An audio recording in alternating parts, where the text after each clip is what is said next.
방금 소개받은 전통문화대학교의 김남중입니다. 만나서 반갑습니다. 제가 오늘 발표한 내용 주제는 마한과 그러니까 목주국에 대한 삼한시대에 대해서 살필 예정인데요. 마한과 백제시대 아산 지역의 이상이라는 학술 주제이고 제가 처음에 이제 발표 주제로 의뢰받은 거는 이제 마한 시대에 대해서 살핀 건데요. 마한보다는 사실 삼한이 더 큰 개념입니다. 그러니까 보통 이제 마한 쪽에 이제 호남이나 호서 쪽은 마한으로 보통 얘기를 하는데 이 당시 이제 저는 이제 마한이나 진한, 변한 이렇게 한을 세 개수로 구분하는 삼한에 대한 구분해서 편의적으로 삼한으로 구분하기도 하지만 크게 보면은 하나의 세력이라고 생각을 많이 합니다. 그렇기 때문에 그런 관점에서 이 목주국을 좀 살피고 있고, 최근에 이제 고조선을 좀 보다가 삼한 쪽을 좀 공부를 하고 있는데요.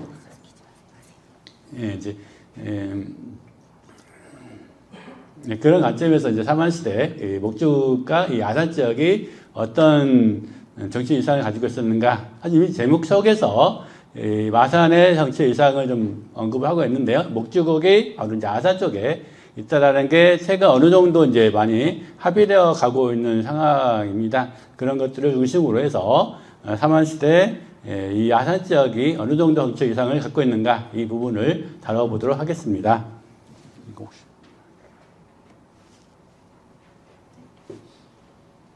컨트롤을 뭘로 하죠? 제목, 크게 이제 2장에서는 이제 목주국의 이치를 살필 예정이고요. 3장에서는 목주국의 정책 이상, 그리고 4장에서는 목주국에서 백제로의 전환, 이걸 다룰 예정입니다. 보통 2장하고 3장에서 이미 이치와 정책 이상을 다루고 있는데, 4장은 이제 제가 따로 설정을 한 거는, 이렇게 삼한시대에 발전했던 목주국이 왜 삼국시대에 넘어가면은 사라지는가, 이 부분을 조금 그래도 다룰 필요가 있지 않을까 해서, 하장에서 목주국에서 백제로 전환 과정에서 목주국이 사라져가는가를 잠깐 다뤄보도록 하겠습니다. 목주국에 대해서는 여러 가지 이제 연구 성과들이 지금 많은 이제 연구들이 이루어지고 있는데요. 이 목주국의 위상이 어떠한가? 삼국지나 이제 후한서에 보면은 목주국 진학이 목주국을 다스린다 이런 내용이 있습니다. 후한서는 후한시대의 역사를 다룬 책이고 삼국시대 그러니까 기원후 1, 2세기 무렵 이제 후한시대인데 그 시기 역사를 다룬 책이고 삼국지는 3세기 무렵 중국 삼국이 이제 분열돼서 항쟁하는 그런 시대를 다룬 책인데요. 쓰여지기에는 삼국지가 먼저 쓰여지고 후한서는 그러니까 삼국지는 3세기 후반 무렵에 쓰여지고 있고 후한서는 오히려 5세기 무렵에 쓰여지고 있어서 이제 가장 먼저 쓰여진 거는 삼국지이고 후한서가 이제 그 늦게 이제 쓰여지고 있는데요. 이 후한서에 보면은 목주국 진왕이 삼한 전체의 왕이다 이렇게 이제 표현이 되어 있습니다. 반면에 삼국지에서는 진왕이 목주국을 다스린다 정도로만 언급이 되어 있어서 삼국지가 먼저 쓰여지다 보니까 그래도 삼국지를 더 신뢰하지 않느냐 이런 입장 때문에 목주국 진왕의 이상에 대한 견해들이 다양한 견해가 나타나게 됩니다. 그러니까 후한서만 보면은 삼한 전체의 왕이라고 할 수 있는데 후한서보다는 삼국지를 더 사료적 가치를 높게 보다 보니까 이 진왕의 이상을 좀 제한적으로 보는 견해들이 있는 거죠. 그래서 여러 가지 견해 중에서 위에서부터 밑으로 내려갈수록 좀 더 제한적으로 보는 어떤 견해라고 할 수 있는데 삼한 전체의 왕이다 이런 입장도 있고 일정한 소국 연맹체를 이끌던 마한의 대표 이렇게 얘기하는 경우도 있고 마한의 왕 그 삼한 중에서 마한의 왕 정도다 또는 이제 마한 안에서도 어떤 제한된 연맹체에 이끌던 세력이다 또는 이제 그보다도 좀 더 좁혀서 일정 지역의 목주국이 좀 규모가 큰데 이 목주국을 통치하던 세력이다 이런 정도의 이제 인식들이 다양한 인식들이 지금 나오고 있습니다.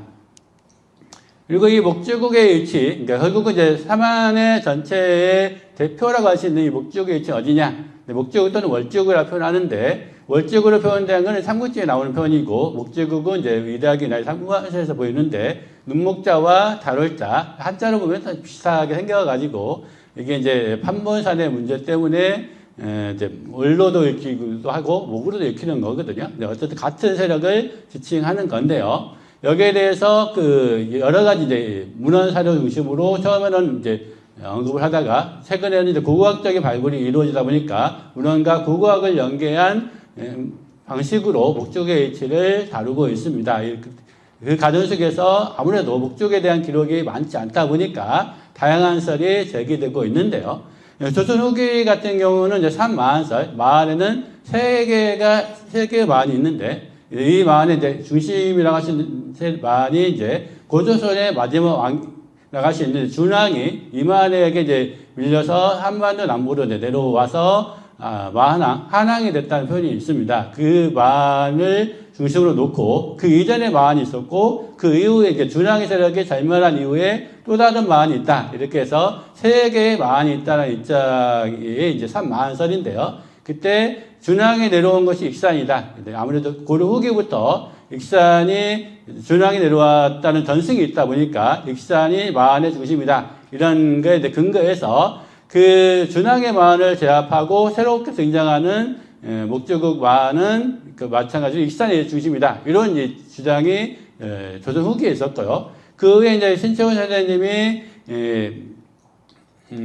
익산의 마설을 주장할 때 가장 대표적으로 언급했던 게 이제 무령왕이 아니고 무강왕이라 해가지고 백제무왕을 의미합니다. 백제무왕의 무덤이 익산에 있는데 이게 이제 마한무강왕의 무덤으로 많이 전승이 되어 왔던 거죠. 이게 마한왕의 무덤이 아니라는 것을 이제 얘기하면서 그렇기 때문에 익산이 아니라 다른 데에서 마한을 찾아야 된다 해서 이제 제기된 견해가 공주부근. 한국 사기에 보면은 원조한 시기에 웅천책이라는 게 나오거든요. 웅천책을 세웠다가 마한과 다투는 내용이 나오는데 그걸 근거해서 최소한 그 웅천책에 있었던 공주 인근에 아마 마한이 있었을 것이다 하면서 공주부근설을 제기를 했고 이병도 선생이나 노준 선생 같은 경우는 그 웅천을 안성천으로 보면서 천안 직산 일대를 목적으로 이제 보고 있고요. 그 다음에 최근에는 이제 성주를 보는 선들이 좀 나오고 있었습니다. 이게 이제 삼국 사기에 나오는 원조왕의 마한 정벌기사를 활용한, 한상태식의 견해라고 할 수 있고요. 그 다음 세 번째 견해는, 이 목조국을 백제와 좀 관련시켜서 이야기하는 견해입니다. 위례성은 이제 백제 초기에 원조왕에게 도읍을 했던 곳이죠. 위례성이나 또는 상관선생 같은 경우는 이제 비두백제와 관련해서 이제 얘기를 하는데, 백제가 바로 이제 목조와 좀 관련이 있다 하면서 제기하면서 한성, 지금 이제 서울 북부나 한강역, 인천 일대로 보는 설이 있었습니다. 그 다음에 또 다른 입장은 중국 왕조와의 교섭을 통해서 이제 그걸 좀 강조하는 거죠. 아무래도 삼국지에 목적이 언급되는 거는 바로 중국 왕조와 활발한 교류를 했던 중심 세력이기 때문일 거다. 그런 입장에서 중국 왕조와 교섭을 강조하면서 주로 이제 마한 북변이나 아산만 일대 또는 아산을 이제 제기하는 견해가 있고요.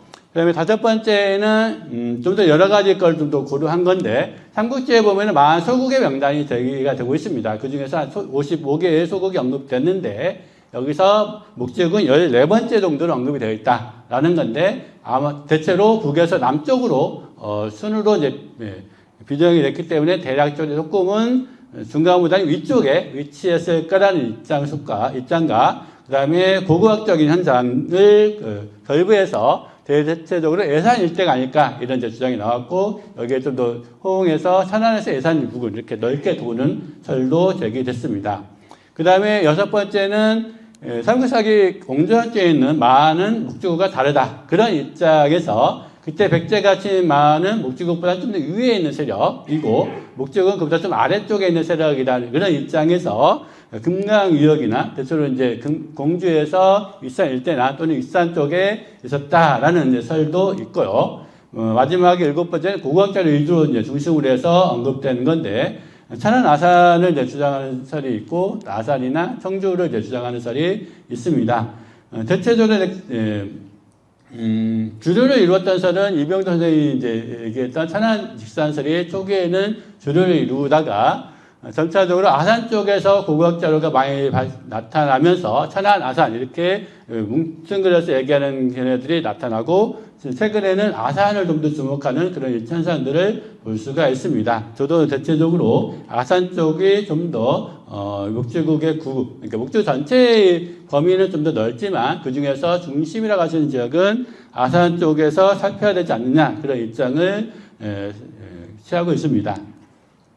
그러면 이제 구체적으로 목주의 위치를 어디로 볼 수 있는가라는 부분을 살펴보려고 하는데요. 목주국과 관련된 대표적인 사료는 세 개의 사료가 있습니다. A1 사료는 하노이라는 책에 있는 사료인데 거기에 보면 이락이라고 하는 책에 인용이 되어 있습니다. 이 이락은 3세기 중엽 무렵에 쓰여진 책으로 사만에 대한 가장 최초의 기록이라 할 수 있습니다. 여기에서는 목주국을 비롯한 사만 전체 56개 국가가 있는데 이제 사만 전체인지 마한 전체인지 조금 애매하게 되어 있어요.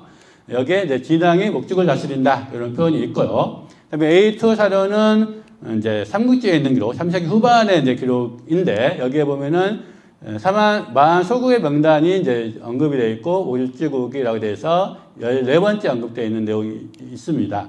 그리고 그 중간에 보면은 진앙이 올주국을 다스린다 이런 표현이 있고요. 그러니까 진앙과 목주국 또는 올주국이 관련이 있는 거예요. 그리고 이 뒷부분에 있는 거는 조선의 왕, 조선 회라고 되어 있는데 준과 해가 비슷해서 삼국지에는 해로 되어 있고 다른 기록에는 준왕으로 되어 있습니다. 이 준왕이 내려와서 한에 왔을 때 한왕이 됐다는 기록인데 이 한왕이 그 세력이 끊어졌다는 표현이 있어요. 한우 절멸이라고 표현할 수 있는데 이런 내용까지 담겨져 있습니다. 이게 이제 후한세에 보면은 좀 더 자세하게 되어 있는데 후한세에 보면은 마한이 이제 사만 중에서 마한이 가장 강대하고 그들이 함께 모여서 왕을 세웠는데 그게 진앙이고 이 진앙이 목주국을 도읍으로 삼았다 이런 내용이 있어요. 그리고 조선 왕 준과 관련해서는 준왕이 이제 세운 왕이 이제 한왕이 되는 건데 그 준왕이 계승한 왕들이 한왕의 후손이 끊어지고 그 뒤에 다시 마한인들이 자립해서 진왕을 세웠다라는 내용이 있습니다. 그러니까 한왕 이후에 다시 진왕, 목주국 진왕이 있다는 내용이죠. 그러니까 그 흐름이 한왕이 다스리던 시기와 진왕이 다스리던 시대도 구분해 볼 수가 있습니다. 이런 이제 기록을 통해서 대체적으로 목주국의 성격을 보면은 사만 국가 중에서 마한으로 분류되고 14번째 언급된 국가라는 걸 알 수 있고 진왕이 다스리는 나라, 그만큼 이제 규모가 큰 나라라는 것을 알 수가 있습니다. 그 다음에 여기 앞에 기록에는 나오지 않지만은 결국은 이제 정리해 볼 수 있는 게 4세기 이후 기록에 목주국은 더 이상 나오지 않는다. 이것도 목주국의 문헌상에 나오는 특징이라고 할 수가 있습니다. 이걸 바탕으로 한번 살펴본다면은 먼저 이제 한왕의 후손 절멸, 한우 절멸의 현상을 먼저 살펴볼 수가 있는데, 그러니까 목주국 이전에 사만의 대표격이라고 할 수 있는 이 한왕의 후손 절멸 기사는 사실 실제로 그런 사건이 있었는가를 좀 따져볼 수 있게 하는 부분인데요.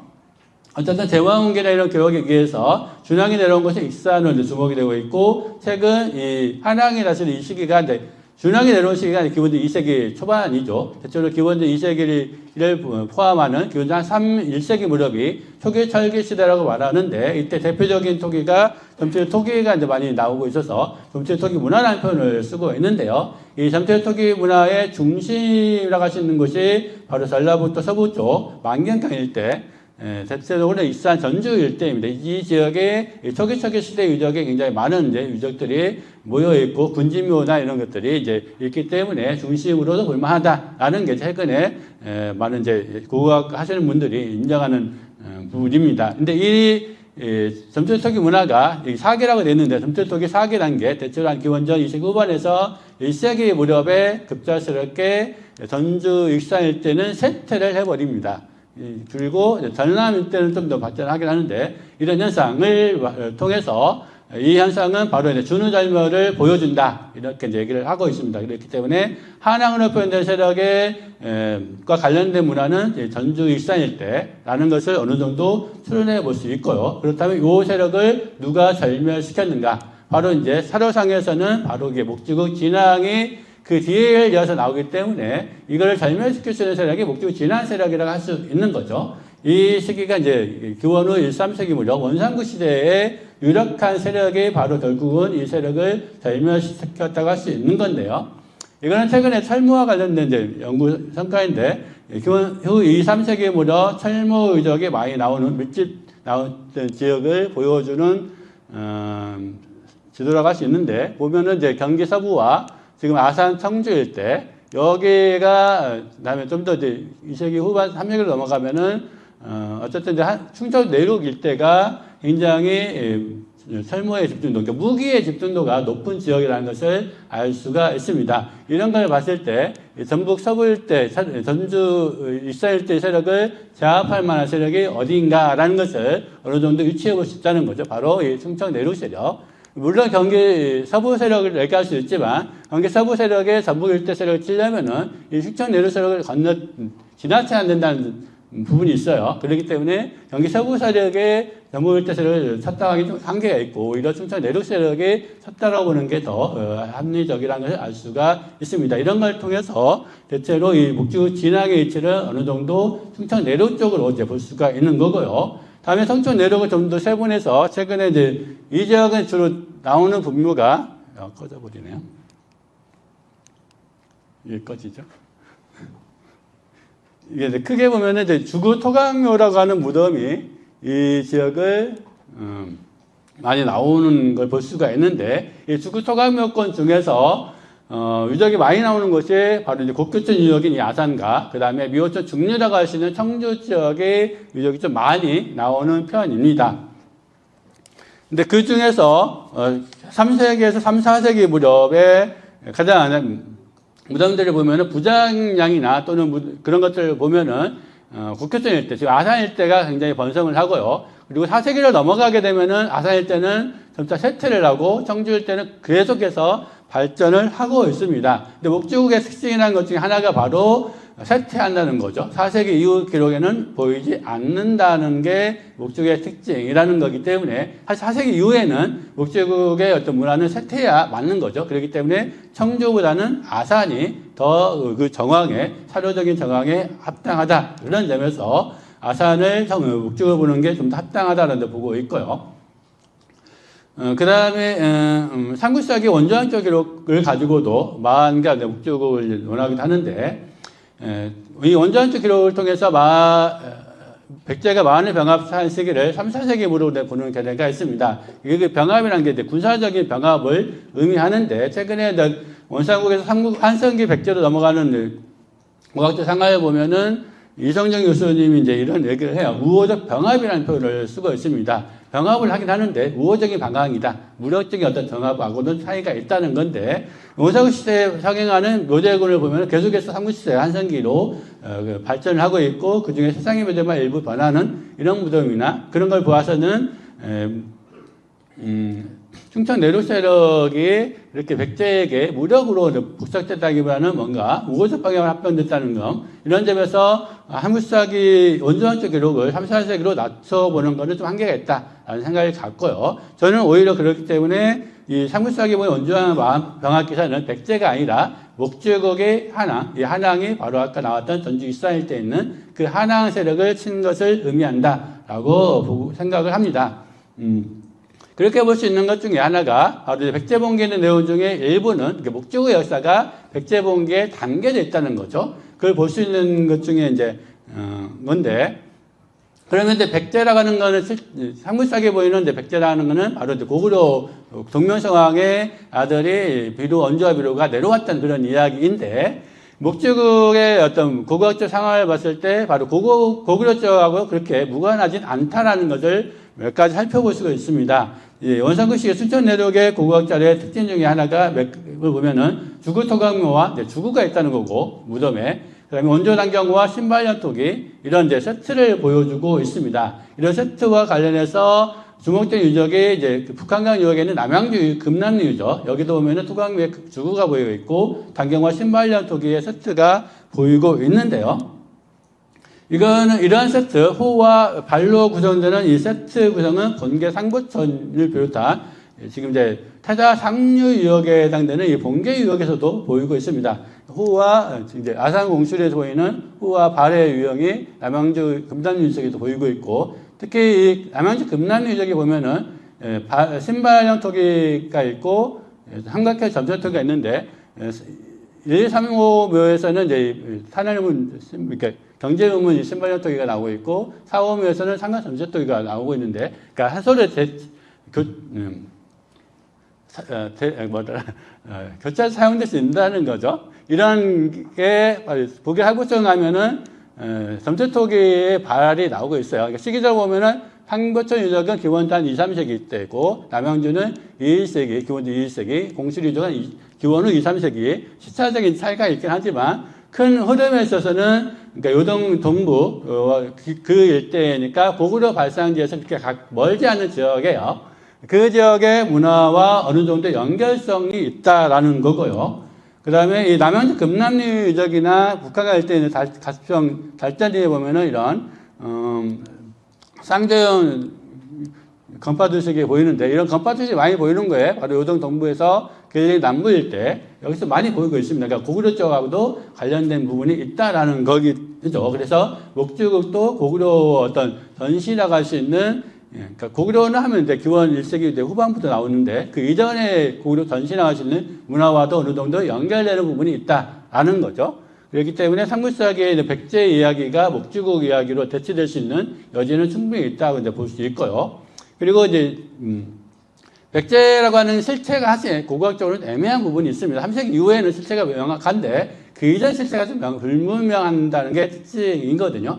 이 백제가 발생했던 이 한강 유역은 원래는 중대형 문화인데, 중대형 문화가 그 이후, 한성백제 이후에 계속 발전하는 게 아니라 좀 변화가 생깁니다. 그 변화의 과정 중에 있는 게, 여기는 지금 자료 옆에 토기 자료는 푸나투송, 백제 푸나투송의 토기 자료의 변화를 보여주는데, 가장 하층에서는 중대형 문화 토기가 나오고 있고, 그 하층보다 조금 올라가면은 신발형 토기나 또 장난형 토기, 이런 때 많은 지역에서 나오는 토기들이 나오고 있는 거죠. 근데 그 아문화가 한강 유역으로 올라가고 있는 그런 것을 확인해 볼 수가 있는 거고, 이게 목주국의 북상이라는 현상으로 이거를 살펴볼 수 있는 여지도 충분히 있다는 거죠.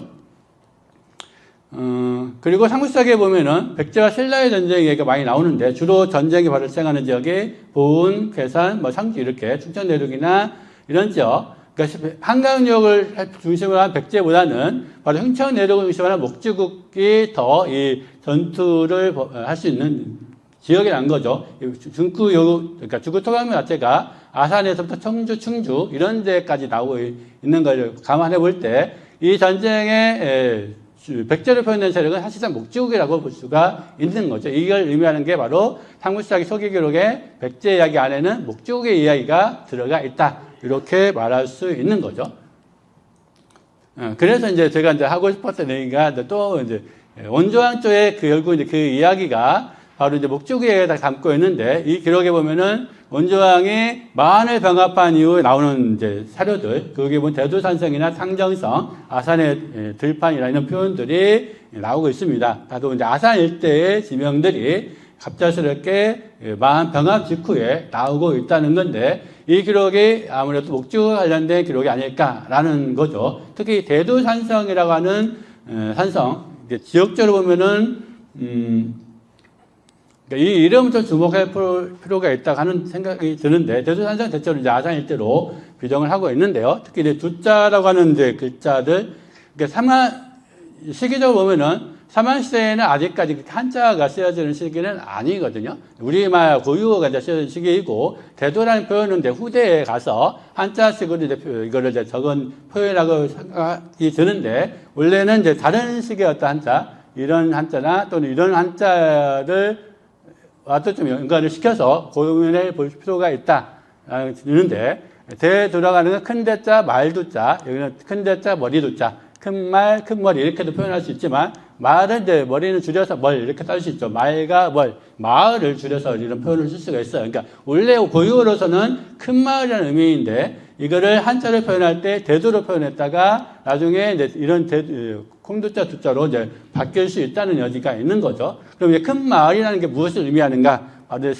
다른 사례들 보면은 신라 같은 경우에 도성을 건모다 이런 표현을 썼고요. 이 건모다가 이제 큰 모루 해서 이제 큰 마을 그런 의미를 갖고 있고, 백제 한성이나 거발성 이것도 마찬가지로 큰 성 그런 의미를 담고 있습니다. 그러니까 큰 성이라는 의미 자체가 도읍을 의미한다는 거죠. 그러니까 대두성이라는 말이 원래는 도읍의 의미에 있는 큰 마을에서 유래를 했던 걸로 이제 보이고 있고, 이게 이제 목주 도읍과 관련된 기록이 백제본기에 이제 슬며시 들어와 있는 거 아닌가 이렇게 생각을 해볼 수 있습니다. 그 다음에 신진여지 동글식남에 보면은 원양군 동쪽 심리에 목천 부곡이 있다는 기록이 있는데, 이게 이제 이도학 교수님이 이제 이걸 근거로 해서 아산을 목죽으로 이제 보고 있어요. 목촌이라는 표현이 있는데, 목죽과 가서 의미가 좀 비슷해요. 특히 이제 백제어에 보면은 기나 지라는 표현들이 나중에 한자로 바뀔 때 보면은 촌이나 성으로 바뀌는 경우를 볼 수 있습니다. 그러니까 목주의 지자가 촌이나 성으로 바뀔 수 있다는 거죠. 그럼 목촌이 되기 때문에 이 배방을 일대가 목촌과 좀, 그러니까 목지국과도 관련이 있다는 점에서 주목이 된다는 거죠. 그리고 특히 이제 배방을 일대는 북수리, 공수리, 갈매일 일대에서 많은 원상국 유적들이 조사가 되고 있고요. 그 국교천 북쪽의 탕정면에서도 많은 유적들이 조사가 되고 있어서 최근에 탕정 배방 일대를 굉장히 원상국 시기의 삼안의 중심으로서 주목을 하고 있는데, 특히 갈매리 유적, 갈매리 여기서는 많은 이제 주거 유적들, 뭐 시장 가옥이나 또는 목청 유적들이 조사가 되고 있어서 중심지로서 굉장히 이제 주목될 만한 곳이라고 생각이 듭니다.